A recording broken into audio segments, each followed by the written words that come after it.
In this assessment, we're asked to give two new resonance structures of the molecule shown.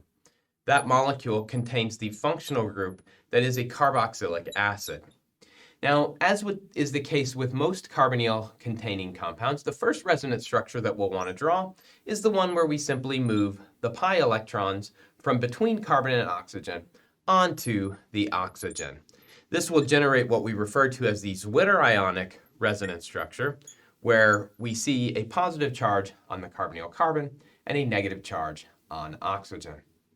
Now, unlike aldehydes and ketones, the hydroxyl group next to that carbonyl carbon also has a lone pair of electrons that can now be donated to form a new carbon-oxygen double bond.